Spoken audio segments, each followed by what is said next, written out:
Okay, so this one is even more of a mixed bag.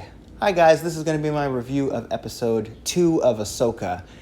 And just as a quick recap, this is full spoilers, and I'm watching this series as its own thing. I've seen everything live action from Star Wars, haven't seen hardly any of the animated stuff, so this is going to be me reviewing AHSOKA on its own merit.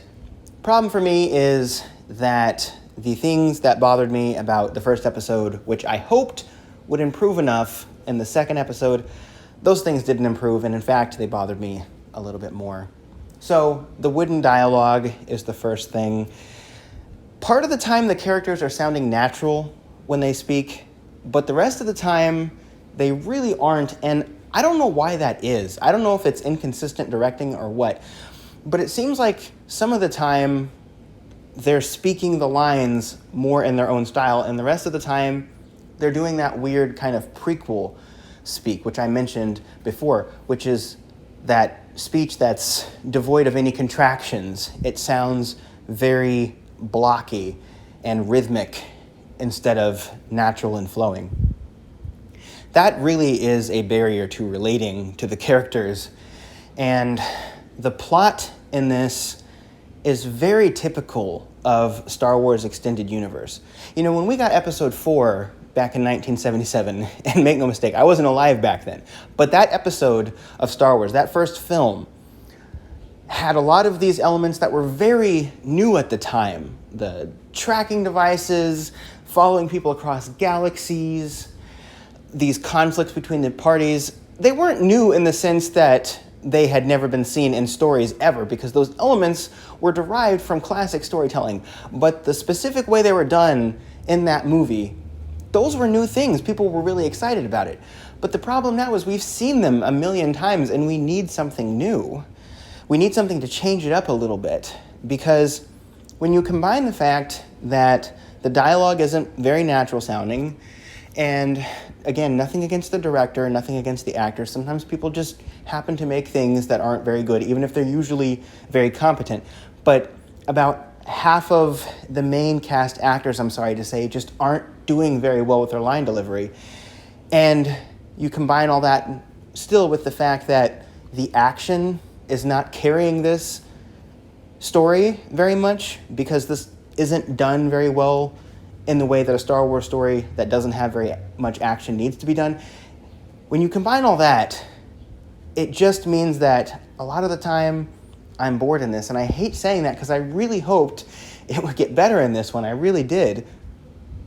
But maybe it's poor direction, maybe just the script needed another pass, maybe some of the cast needed to be recast. Not that these aren't good actors, but they're just not doing that role very well. I don't know what it is, but I just can't bring myself to enjoy this. I felt quite bored during a lot of this, and I didn't want to, because I had hoped that the good that was in the first episode and in the series in general would carry this episode through, and I just don't think it does. To highlight some of my positives again, the music in this is excellent, the camera work is stellar, the presentation is very nice, and the moments where the action is good, it really is, because AHSOKA is fun to watch. The actress, and I apologize, I don't know her name, but when she wields the swords and she's flipping around and stuff, it's not goofy looking. It's not what we get sometimes in action movies where it just looks like the person is being pulled around on ropes and just grunting every once in a while, and the CGI is doing the rest. It doesn't look like that. It looks like she's a competent she's competent at wielding those weapons. It really does. And I just think that those scenes are so sparse, and we never really get a chance to have those moments last in a way that's impactful. The rest of it gets kind of lost in the normal Star Wars drudgery we're getting in a lot of these extended universe shows. Not to keep harping on this, but I really liked Andor, and I think Andor changed enough stuff with that story that it was compelling to me. And this is another point, even though I didn't really remember Andor as a character, Cassian Andor. I'd seen Rogue One years ago, hadn't seen it since then.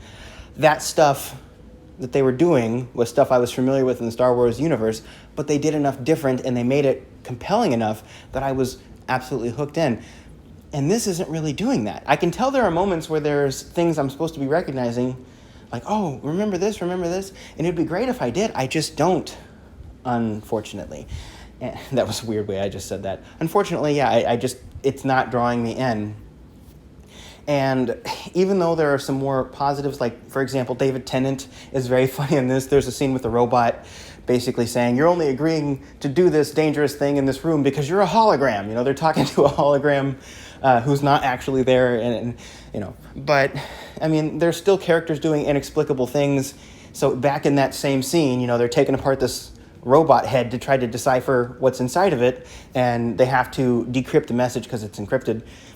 And they're running out of time, and the robot has to pull the plug so that everyone doesn't get blown up.